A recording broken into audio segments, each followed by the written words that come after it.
The house was supposed to be my sanctuary, the place where decades of sweat and sacrifice found a home. Instead, it became a cage, a place where the people I loved turned cold, where respect was replaced by demands, and where I was forced to choose between my pride and the roof over my head. The silence that grew between us wasn't peaceful. It was the calm before a storm that shattered everything. This story isn't about money or possessions. It's about the slow unraveling of trust, the hidden battles fought behind closed doors, and the courage it takes to stand when the world wants you to fall.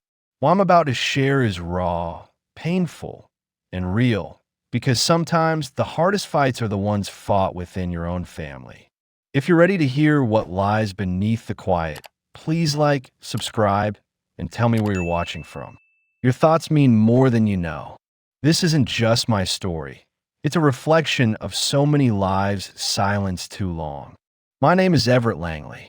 I'm 67 years old, a retired loan officer, and a widower. I live, or used to live, in the house I bought with my wife Martha over 35 years ago. We built a life there from the ground up. Break by break, bill by bill, joy by joy. That house was where we raised our daughter Emily, where we celebrated birthdays, Christmas mornings, and countless just because days that made life feel fuller than any bank account. I had plans to grow old there, maybe plant tomatoes again like I used to. But life, as it often does, rewrites your script without asking. And this time, it did so with a single sentence. It had been a routine Saturday afternoon. I'd gone out to pick up groceries, same as I always did: bread, milk, a dozen eggs, and at Emily's suggestion, a six-pack of Corona. She said Derek liked it cold after work, and I wanted to keep the peace. It wasn't much, but after all I'd sacrificed for them, a few bottles of overpriced beer seemed like the smallest gesture. The bags bit into my palms as I climbed the front steps, the sharp plastic handles reminding me of the weight I carried, both literal and emotional. I pushed open the front door with my shoulder, expecting silence or maybe the sound of the washing machine. Instead, the TV was blasting some sports game. The air smelled like takeout and stale socks. And there he was, Derek, slouched like royalty in my recliner. No greeting, no acknowledgement, just a lazy flick of his fingers toward the kitchen and a barked, "Grab me another beer." I stood there for a second, frozen, the bag still in my hands. "I just got in," I said. "Let me put these away." His eyes didn't move from the screen. "You're already standing, Everett. Just grab one, man. Not that crap you drink. Give me a Corona." I bought those Coronas for him. I didn't even like beer, but I bought them to make things easier for Emily, for the household, for myself. I set the grocery bags down slowly. I could feel the marks left in my skin, red lines that mirrored the ones I'd accumulated on my heart over the past 5 years. Each time I said nothing when he disrespected me, each time Emily looked the other way, each time I convinced myself that silence was strength. The kitchen door creaked open and Emily stepped in. Her hair was tied in a messy ponytail, and she was holding a damp dish towel. She glanced between the two of us. "What's going on?" Derek piped up first. "Your dad's making a whole thing about grabbing me a beer." I asked nicely. I looked at Emily, waiting for her to say something, anything to balance what was happening. She didn't. Instead, she looked at me with that same irritated look she used to give me when I'd remind her to do her homework. "Dad, just get him the beer. It's not worth arguing over." That was it. That was the moment. A decade ago, it might have hurt, but standing there, surrounded by echoes of a life I built and watching my daughter side with a man who barely held a job, something inside me solidified. "This is my house," I said quietly. Derek stood, setting his beer down and looming over me. He was taller, broader, 10 years younger, but I wasn't afraid. I'd faced life's storms and buried the love of my life. I'd endured worse than this entitled boy. "Your house," he scoffed. "You don't pay the bills." We do. You're lucky we let you stay here rent-free. So, here's how it's going to be. You either pull your weight, starting now, or you can pack your crap and go. Emily walked to his side, folding her arms. Dad, he's right. This tension isn't good for anyone. You need to make a choice. I stared at her, searching her face for a trace of the girl who used to wait for me at the end of the driveway after school. I couldn't find her. All right, I said, my voice steady. Derek smirked. Good. Now about that beer, I'll pack, I said. And just like that, the smirk vanished. I walked past them without another word. My feet were sure on the stairs that Martha and I had refinished together the summer before her diagnosis. Upstairs, I pulled a suitcase down from the closet. It was old, scuffed, and once held the clothes I wore on our honeymoon to Yellowstone. I hadn't touched it in years. Now it would carry the last remnants of my life in a house that no longer wanted me. I packed slowly, deliberately, 2 pairs of pants, a couple shirts, socks, undergarments, my toothbrush, my medications, and a photograph of Martha wrapped in tissue paper. I left the rest behind. They could have the furniture, the linens, even the grill I bought 2 summers ago. None of it mattered anymore. I wheeled the suitcase down the stairs, past the now silent TV. Derek had returned to the recliner, but he wasn't lounging anymore. I sat on the edge of the bed, the springs creaking beneath me, and looked around the small space that would now serve as my refuge. There was a small desk in the corner, a cracked lampshade beside the bed, and a television mounted awkwardly on the wall. It wasn't much, but it was mine, and no one could kick me out of it. Not unless I stopped paying, and that was one thing I'd never done in my life.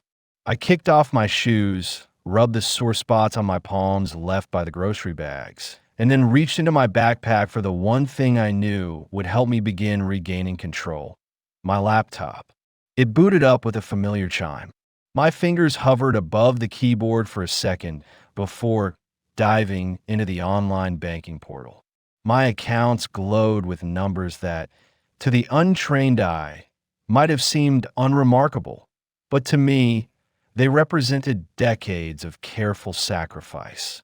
Every dollar had a story, and every story carried the same theme: family comes first. I had been the one who helped Emily through college, even when the tuition check stung worse than the mortgage. I'd covered her wedding when Derek's parents conveniently couldn't afford their half. I'd even paid their down payment under the illusion that I was giving them a head start, not signing over my own security. The mortgage account was the first tab I opened. I found the automatic payment, $1, $200 each month deducted from my retirement account to cover the roof that now sheltered the man who told me to grab a beer. I clicked cancel. The system prompted me to confirm. My finger hesitated for half a breath, then pressed down. Confirmation appeared. Recurring payment terminated. Next came the insurance policies. For 3 years, I've been covering the auto insurance on both of their vehicles, Derek's pickup and Emily's compact car.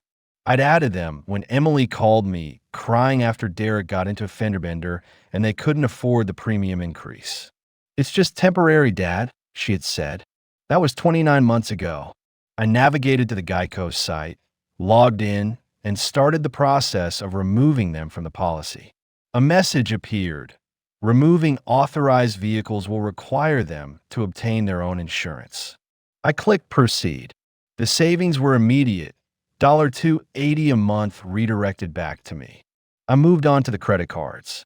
Emily had been an authorized user on 3 of my accounts, each one initially granted during rough months when Derek had been between jobs.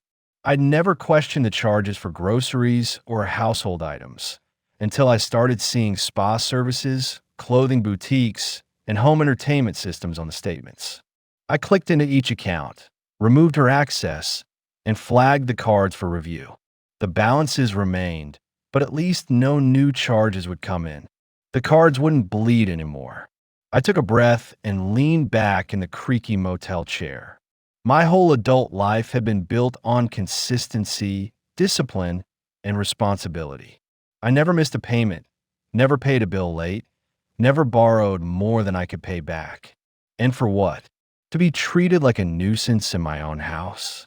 To be dismissed like an old man past his usefulness? I opened a new file on my desktop and titled it Severance Plan.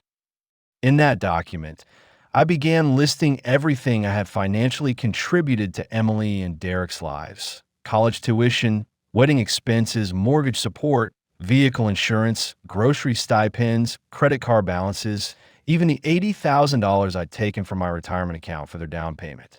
Each entry had a date, a dollar amount, and a note on the context. It was a ledger not of bitterness, but of boundaries.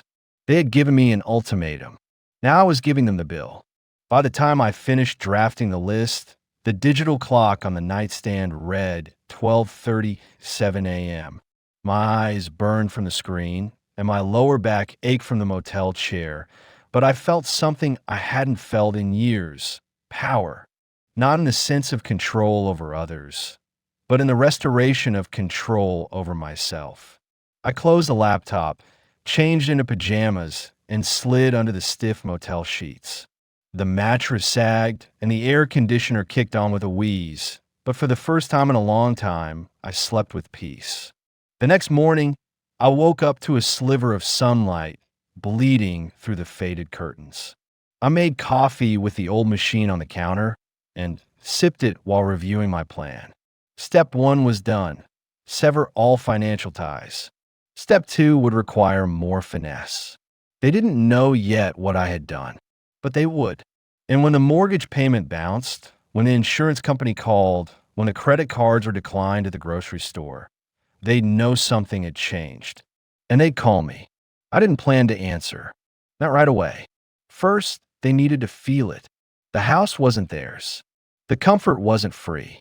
I had finished itemizing nearly every dollar I had handed them over the years. And with each line, I felt lighter, not because I would get that money back, but because I was finally acknowledging the cost, the emotional cost of enabling people who never once stopped to think about how far my love had stretched to keep them comfortable. The first call came the following morning, right around 9:30. I didn't recognize the number, but I knew it was Emily before I even read the caller ID. I watched the phone vibrate once, twice, 3 times before it fell silent again. No voicemail, just silence. I went back to my coffee. An hour later, another call. Same number. This time she left a message, and I listened with the volume low, letting her voice fill the stale air of the motel room. "Dad, I think something's wrong with the mortgage. The payment didn't go through. Did the bank make a mistake or something? Call me." That was the beginning.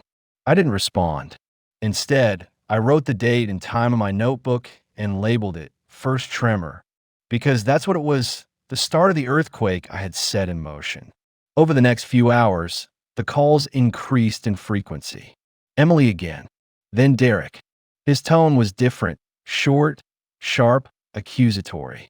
"Everett, what the hell's going on? Insurance is saying our policy's canceled. Did you mess with something? You need to call me. Now." I didn't call. I didn't text. I sat on the edge of the bed with the window open, letting the early spring breeze filter in, and reminded myself that I wasn't doing anything out of malice. I was simply giving them back the responsibility they had refused to carry. The storm they were feeling was one they had forecasted themselves.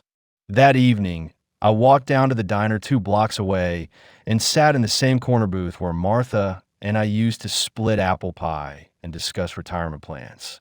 It had become a ritual now: strong coffee, quiet atmosphere, and the subtle sense that life, though frayed, could be re-stitched with the right intention. My phone buzzed again mid-bite. This time, it was Derek's number. I let it ring. 30 seconds later, a new voicemail appeared. I waited until I'd finished eating before listening. His voice had a tight edge to it.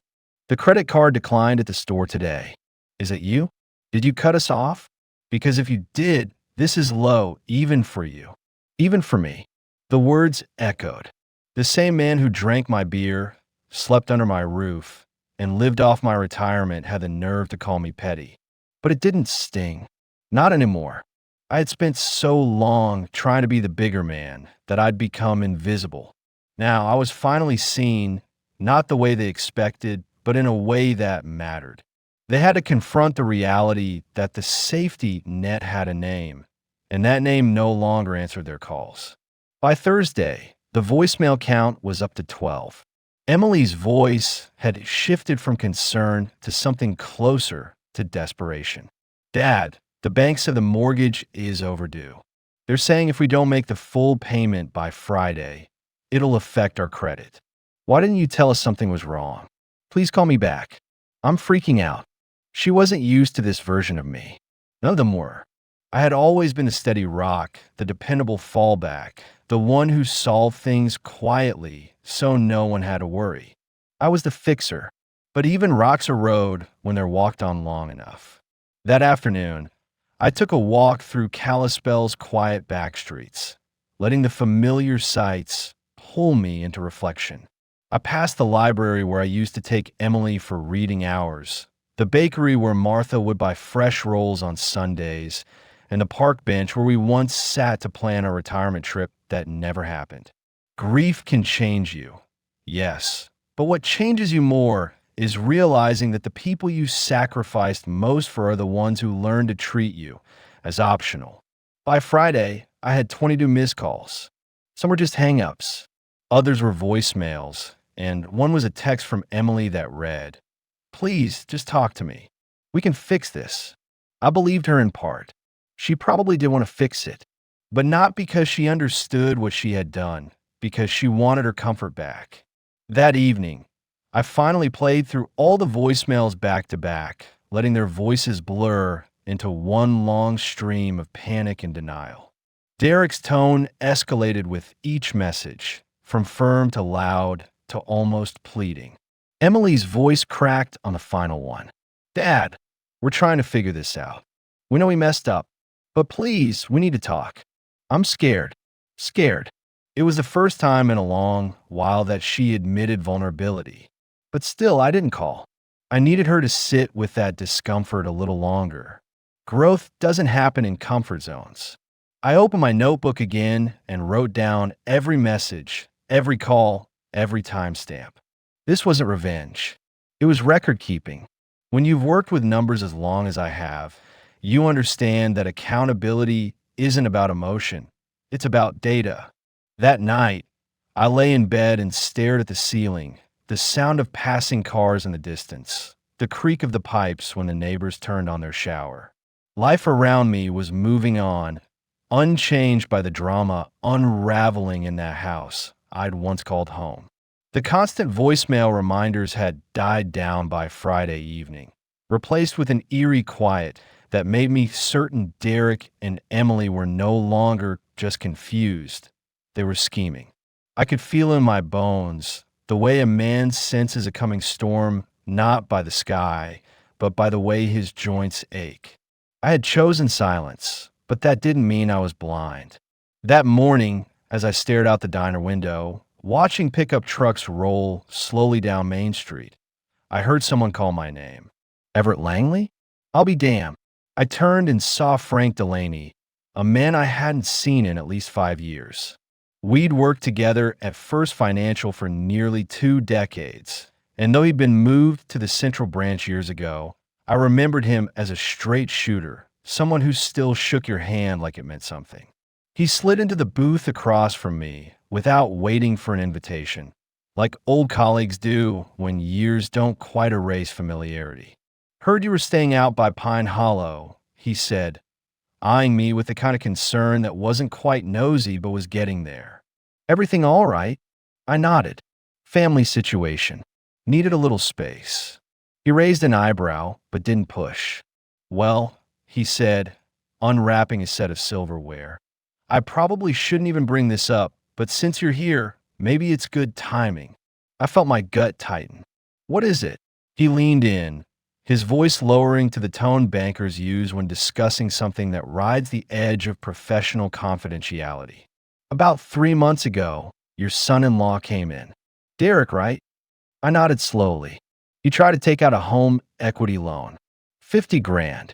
I blinked. On my house. Yep, Frank said, cutting into his eggs like he wasn't just detonating a bomb in front of me. Came in with paperwork. Claimed he was co-owner. Had documents that looked official at first glance. Wanted it for home renovations. But you know how we are. We run title searches before approving anything that size. Came back clean. You're still the sole owner. I put my coffee down carefully. Are you telling me he forged ownership documents? That's exactly what I'm telling you, Frank replied, his fork pausing midair.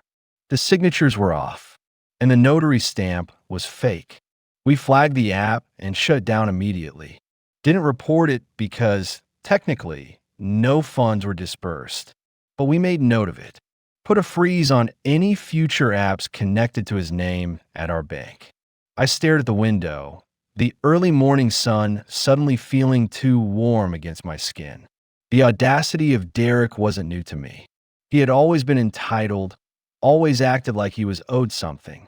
But to fabricate a claim to my home, to forge documents, and attempt to mortgage a property he had never even contributed a dime to, that wasn't just disrespectful. That was criminal. Why didn't you tell me sooner? I asked. Frank looked genuinely apologetic. Honestly, I figure it was some misunderstanding. Maybe you gave him some kind of partial title transfer and forgot to mention it. But now, seeing you here, hearing there's trouble, I figured you should know. I nodded slowly, the pieces falling into place. Derek's increasing tension over the last few months, his passive-aggressive comments about contributing more, his sudden push to dominate household decisions. It hadn't been about respect. It had been about control. Because control was the first step toward ownership, and he'd clearly planned to make it legal, by any means necessary. I finished my coffee in silence, thanked Frank for his honesty, and walked out into the cool morning air with a renewed sense of clarity.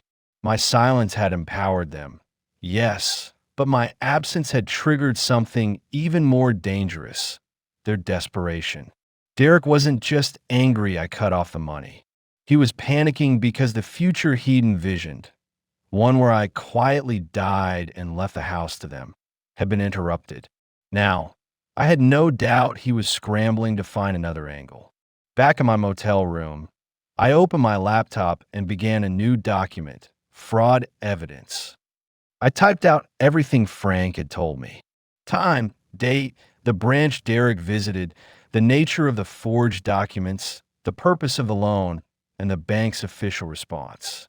I made sure to include Frank's name and title, just in case I needed it later. Then I called the Flathead County Records office to request a copy of the property deed, one that clearly listed me as the sole legal owner.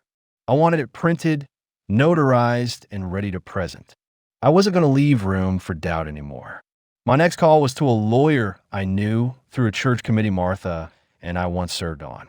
She specialized in elder protection and estate law. I didn't want a lawsuit. Not yet, but I wanted my bases covered. I told her everything, and by the time I hung up, I had an appointment scheduled for Monday morning. I would walk into that office with documents, not accusations. Because people like Derek rely on assumptions. They expect you to yell and scream so they can call you unstable. But I wasn't going to yell. I was going to show paperwork. I was going to show the truth.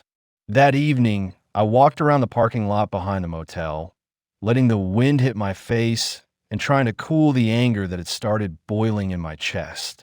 I wasn't angry because of the money.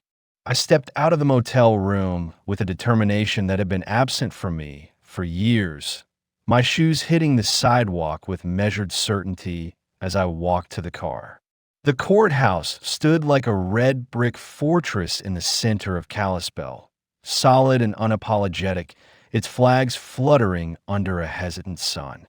I parked in the visitor's lot, gathered my papers, and climbed the stone steps two at a time. Inside, the clerk's office smelled like toner and overbrewed coffee. A woman in her 50s with glasses, perched low on her nose, looked up from behind a counter and asked how she could help. I placed the folder on the counter, opened it, and said clearly, "I'm here to file an eviction notice." Her eyebrows lifted slightly, but she nodded and slid a packet across to me. As I began to fill out the forms, she asked if this was a rental property. I shook my head. "No, ma'am. It's my home.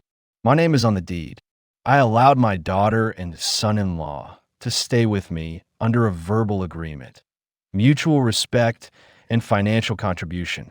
Both have been violated." She nodded again, her voice more gentle now.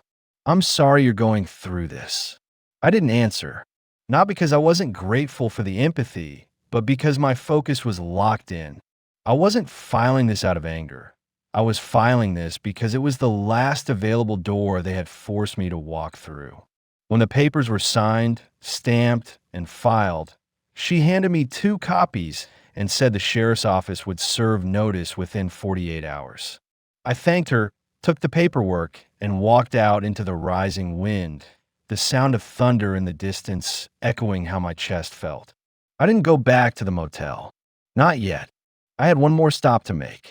The police station was just a few blocks away, tucked between the post office and the firehouse, its modest brown brick exterior more familiar to me than most buildings in town. I had served on the community safety board for years, and I knew most of the officers by name.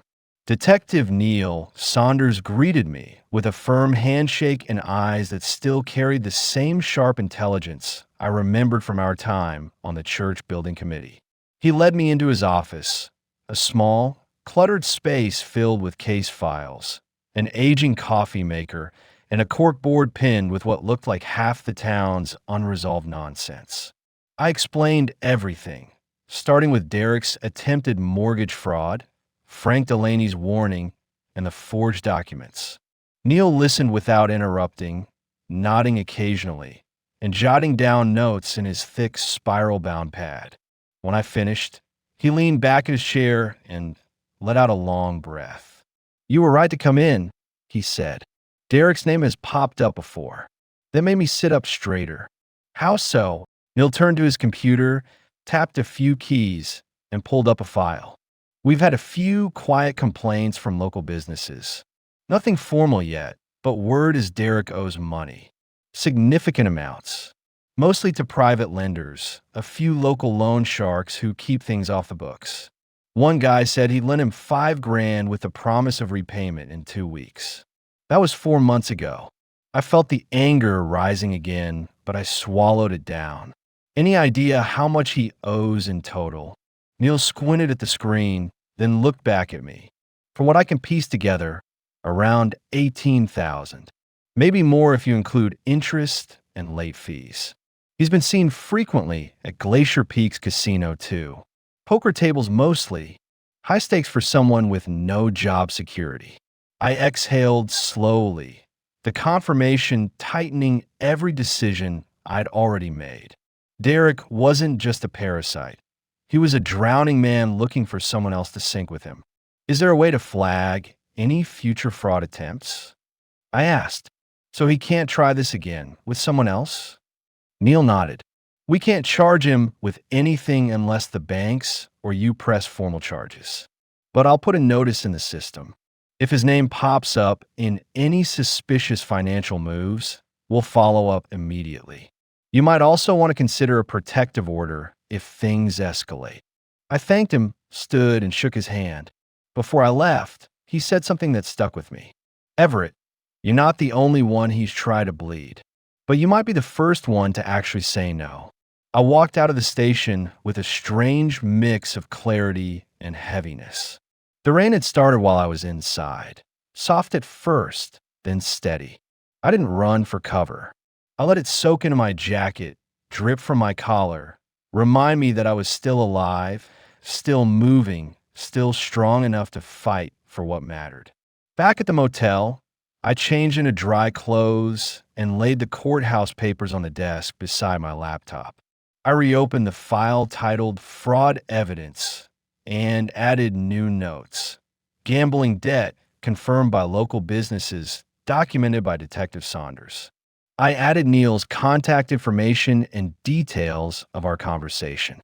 Then I pulled out my phone and opened a blank message to Emily. I didn't send it. I just stared at the screen, wondering what I could even say. That her husband had been gambling away money he didn't have, that he'd tried to steal my house, that he'd put them both at risk, not just financially, but legally. Would she even believe me? People didn't just know my face. They knew the kind of man I had always been: measured, deliberate, fair.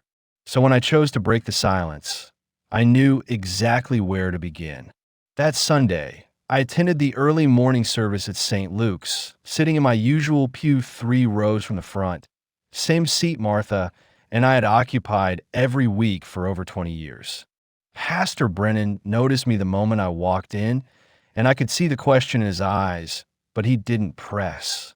The congregation was smaller than usual, maybe 40 people, mostly folks I'd known since before Emily was born. After the sermon, as people gathered in the foyer with their coffee cups and polite conversation, I spoke quietly to those who asked how I was. I didn't rant or dramatize. I simply told the truth. Emily and Derek asked me to leave my own house. I was paying the mortgage, utilities, insurance, groceries.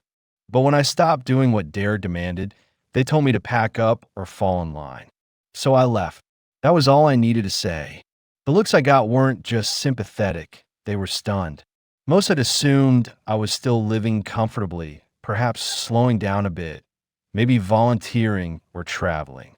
No one imagined that I had quietly shouldered the financial load of 2 adults who treated me like a servant in my own home. Word spread from there. On Monday morning, I stopped by Miller's Hardware, a place where I had worked part-time after retiring. Not because I needed the money, but because I missed being useful. Tom Kowalski, the owner, was behind the counter, and when he saw me walk in, he set his clipboard down and came around with a frown etched deep into his face. "Heard some talk at church," he said, voice low. "That true? They kicked you out?" I nodded, not with shame, but with clarity. They gave me an ultimatum: serve Derek or leave. So I left. 3 employees gathered nearby as I spoke, and the questions came quickly. "Wait, you paid their mortgage. You were covering their car insurance too? Didn't they say they were helping you out financially?" I answered every question with the same level-headed truth I'd come to embrace. No exaggeration, no venom, just facts. And that, more than anything, made it stick. By the time I left the hardware store, I knew that the real story had begun circulating. And not from whispers, but from honest conversations between people who had seen me donate time to fundraisers, sponsor high school scholarships, and buy uniforms for the Little League team when Derek was too busy to contribute. That afternoon, I sat at Annie's Cafe, nursing a cup of black coffee, when Sarah from the paint counter walked in and sat beside me without asking. She looked at me with fierce eyes. "He told people you'd gone senile," she said. "Said you were paranoid and losing it." I wasn't surprised. Derek never had the courage to confront someone directly. He used narrative like a weapon, twisting truth into whatever served him. But what he didn't understand was that in small towns, character matters more than charisma. I'd been here longer than he'd been alive, and my actions had always spoken louder than any lie he could tell. "Let him talk," I said calmly. "People believe what they see, and they're seeing things clearly now." By Wednesday, I had received 5 calls from people around town just checking in. Some offered guest rooms. Others offered to help with legal contacts or witnesses if needed. One man even offered to testify that he'd seen Derek gambling at Glacier Peaks Casino on nights he claimed to be working late. At first, I thought the attention might make me uncomfortable, but instead, it gave me a kind of peace I hadn't felt in a long time.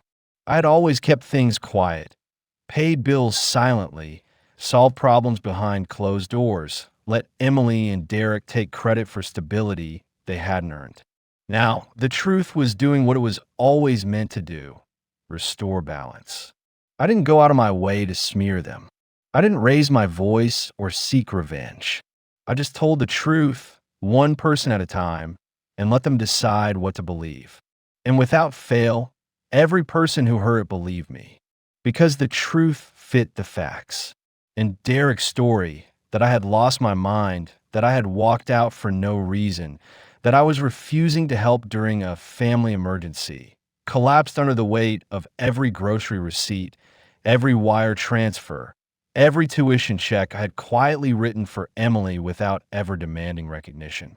On Thursday, I stopped by the community center to drop off a few old winter coats for the donation drive. Mrs. Halpern, who ran the center, pulled me aside and told me she'd overheard Derek telling a group of people that I had abandoned the family because I didn't want to help raise future grandchildren. The lie was so pathetic I almost laughed. "He's scrambling," I said to her. "He's losing control of the story. And you're gaining it back," she said, smiling. One conversation at a time. That evening, I sat in my motel room and reviewed the file I had created: the ledger, the fraud report, the eviction paperwork, the detective's notes. It was thick now, like a case file built not for trial but for closure. I wasn't gathering ammunition to attack them. I was gathering evidence to protect myself, to make sure that if they tried to paint me as unstable or vindictive, the facts would stand tall and unmoving. Around 9 p.m., I received a call from Pastor Brennan. "I wanted you to know something," he said. "I had a visit from Derek today. He's been trying to convince me you're unwell. Said he's worried you're being manipulated by someone. Did he mention who?" But Derek, in his desperation, wasn't the type to go quietly. On Thursday afternoon, I parked my car outside First Trust Bank, the same bank I'd worked at for over 3 decades, to close out an old account that had been dormant since before Emily's wedding. The staff inside still remembered me, greeted me by name, asked about Martha. I completed the paperwork, shook a few hands, and stepped back outside, adjusting my collar against the wind. That's when I saw him. Derek was standing across the street, pacing like a caged animal, his face flushed, jaw tight, eyes scanning until they locked onto me. Before I could step off the curb, he crossed the street with long, determined strides, his voice already raised. "You think you're smart?" He barked loud enough to draw attention from the people sitting outside the bakery. Cutting us off, lied everyone in town, acting like some poor victim. I stood still, calm, not because I wasn't angry, but because I had learned that control was louder than shouting. I let him rant, watched his fists clench at his sides, saw the desperation pour out of him with every syllable. "You abandoned your family," he spat. "You left your pregnant daughter homeless, and now you're walking around town playing the martyr." I didn't say anything until the silence that followed his outburst became more deafening than his words. Then, with a voice low but deliberate, I answered, "You try to take out a $50,000 loan on a house you don't own, using forged documents. You've racked up $18,000 in gambling debt. You've lied to everyone, including Emily." His face shifted. The flush drained from his cheeks and returned as something darker. His mouth opened, then closed. People were watching. They were listening. I took another step forward, not with aggression, but with certainty. "If you want to keep shouting in public, we can bring up the night you tried to convince the bank you were on the deed. We can talk about how you threatened me in my own house, how you sat in a chair paid for by my late wife and ordered me to fetch you beer like a servant." "This is slander," he snapped, but his voice had lost its volume. "No, Derek," I said clearly, "this is truth. And the difference is, I have documents to back mine up." He looked around and realized the crowd had grown. People with coffee cups frozen mid-sip, mothers holding their kids' hands a little tighter, elderly couples pausing their strolls. Derek turned back to me and hissed, "This isn't over." "No," I agreed, "it's just beginning. And you're not going to like how it ends." He stormed off, muttering under his breath, bumping a trash can as he walked away. I stood there a moment longer, letting the eyes of the town hold me, not with pity, but with quiet respect. Then I walked back to my car and drove straight to the county courthouse. Within 2 hours, I had filed for a restraining order. I sat in front of clerk and laid out the timeline. Derek's attempted loan fraud, his financial dependence, the eviction notice already served, the verbal threats made in front of witnesses, the public confrontation. I showed them the letter from Detective Saunders, confirming the gambling debt and the growing complaints from local lenders. The clerk didn't ask many questions. She just nodded, stamped the forms, and gave me a timeline for service. The restraining order would prohibit Derek from coming within 500 feet of me, the motel, or any property registered under my name. The sheriff's department would serve the order before the end of the day.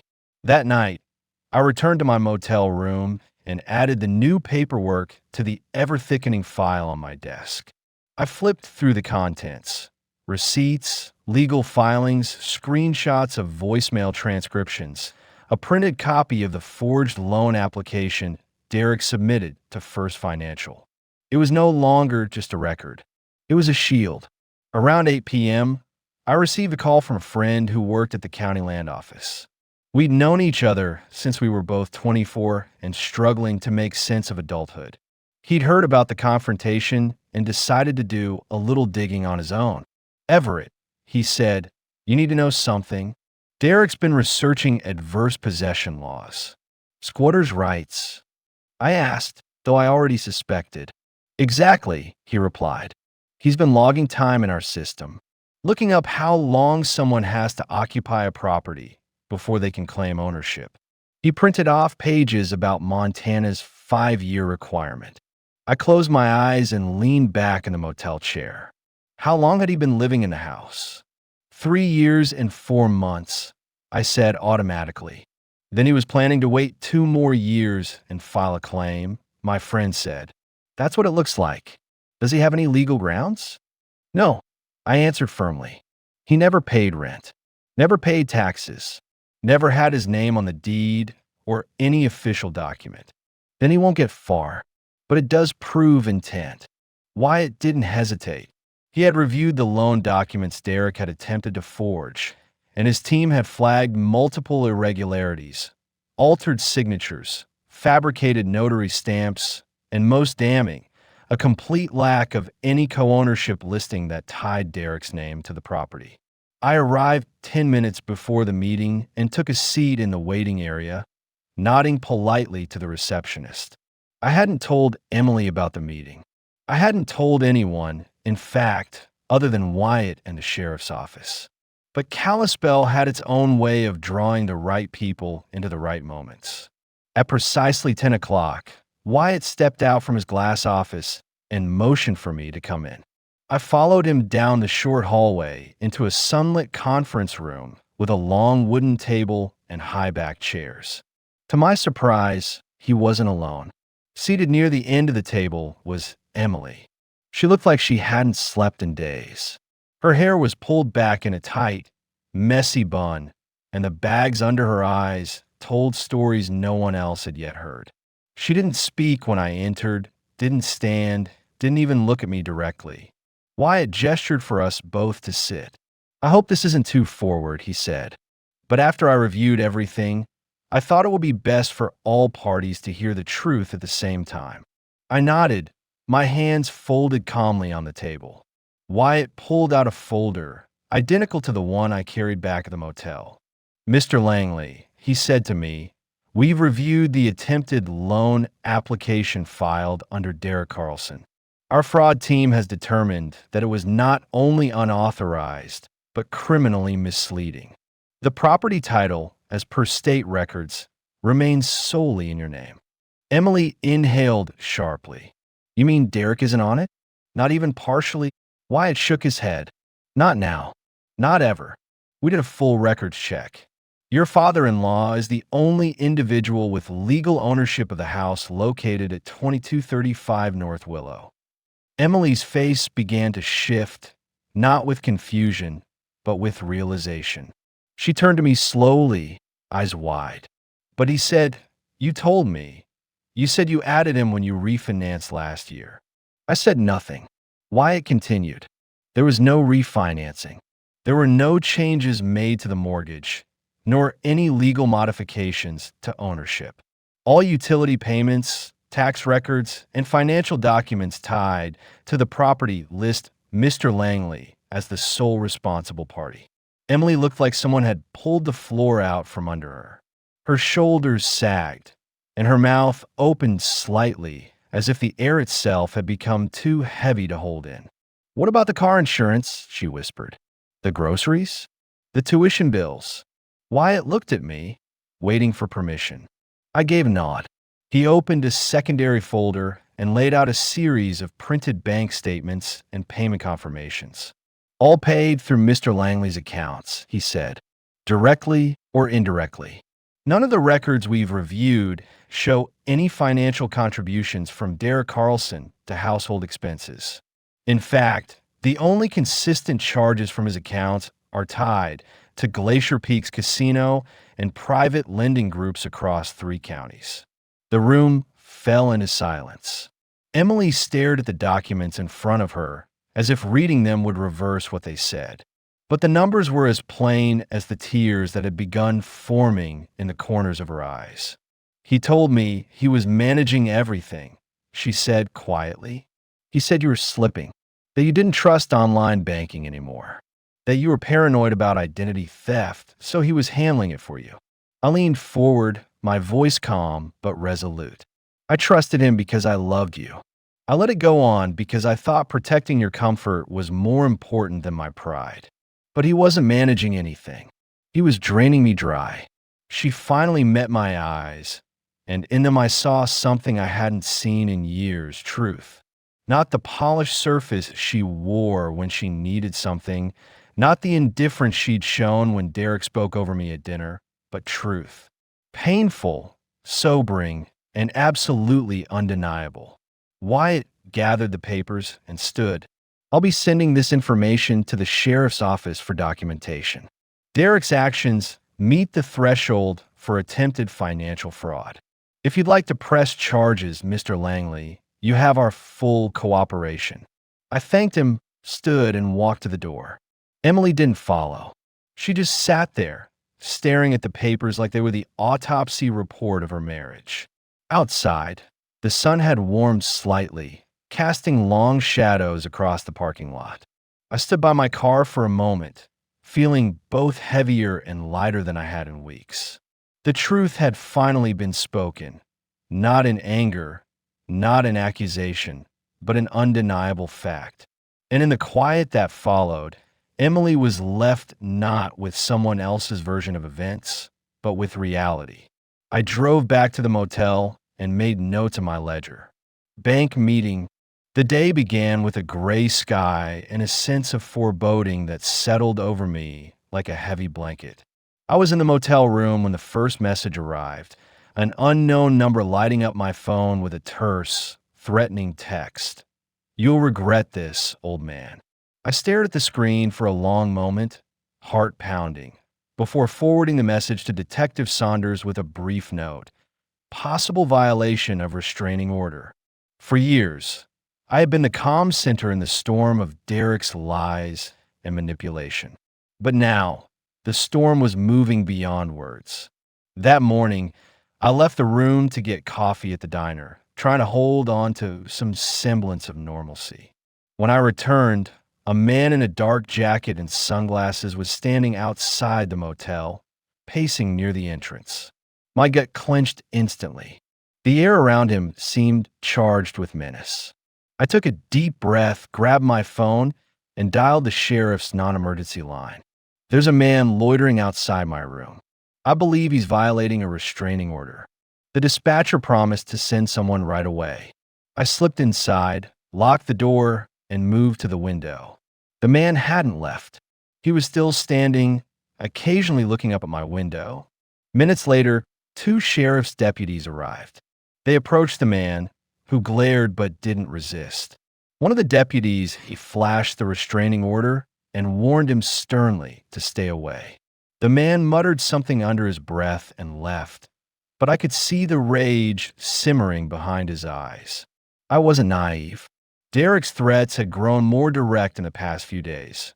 Phone calls filled with static and curses, text messages threatening my safety, vague promises that he wouldn't back down. I compiled every one of them into a folder labeled harassment evidence. That evening, I called Emily.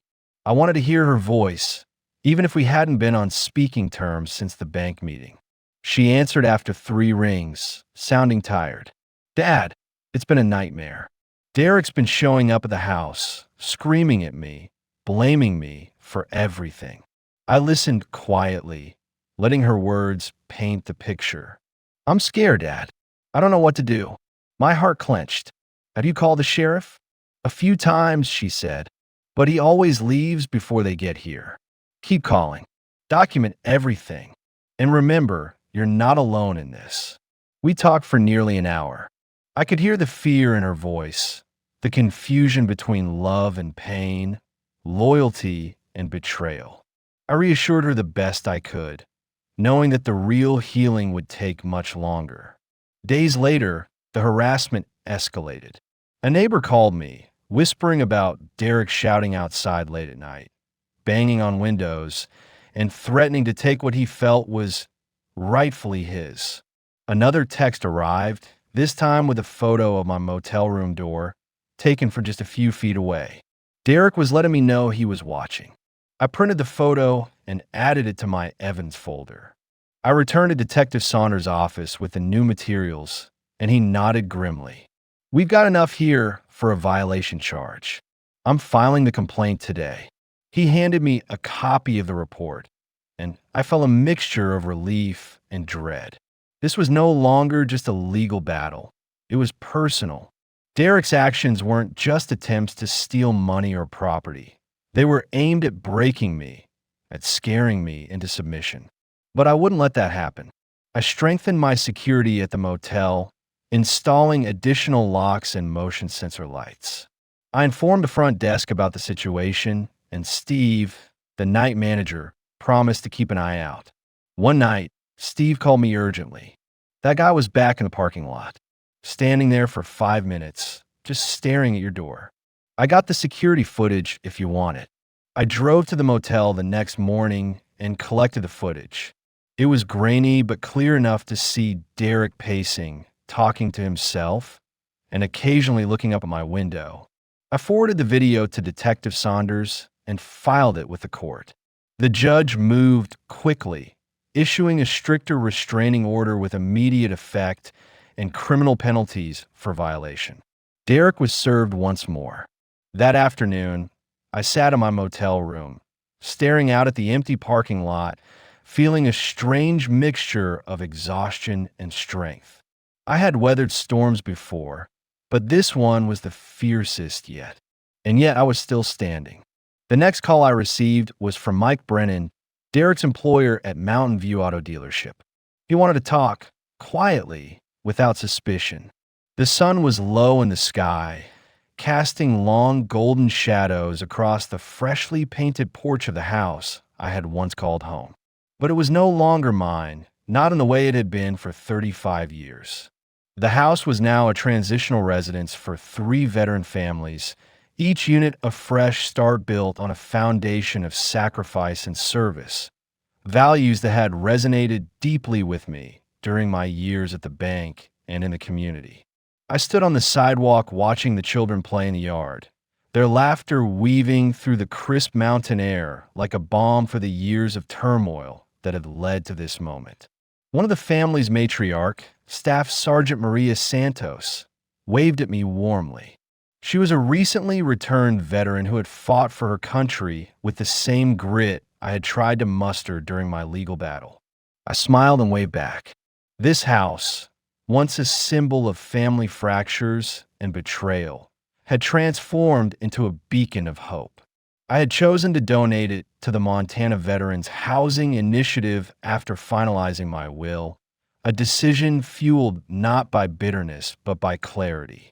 The house belonged to those who had earned their place through sacrifice and dedication, not to those who had attempted to claim it through deception and manipulation.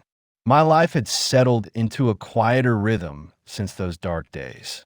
The lakeside cabin I purchased with what remained of my savings was modest but perfect for my needs. a sanctuary of peace and reflection. Morning coffee on the deck overlooking Flathead Lake. Afternoons spent fishing from the dock. Evenings with a book in hand and the soft glow of sunset on the water.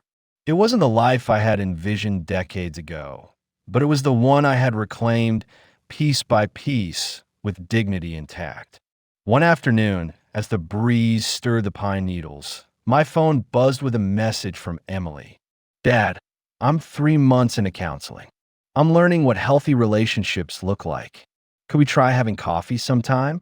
I want to earn your trust back, one conversation at a time." I smiled, the weight in my chest lightening. I replied, "Coffee sounds good. Saturday morning at the diner." Her response was immediate. "I'll be there." And Dad, thank you for not giving up on me completely. When we met at Annie's Cafe, there was no awkwardness, no unspoken resentment, just a quiet understanding that healing takes time and honesty. We talked about the past, not to rehash pain, but to acknowledge it openly, and about the future, a future where boundaries were respected and love was no longer conditional on sacrifice or silence. Forgiveness, I learned, doesn't erase what happened. It doesn't make the hurt disappear, but it creates space where trust can grow, where relationships can be rebuilt on foundations stronger than fear or obligation.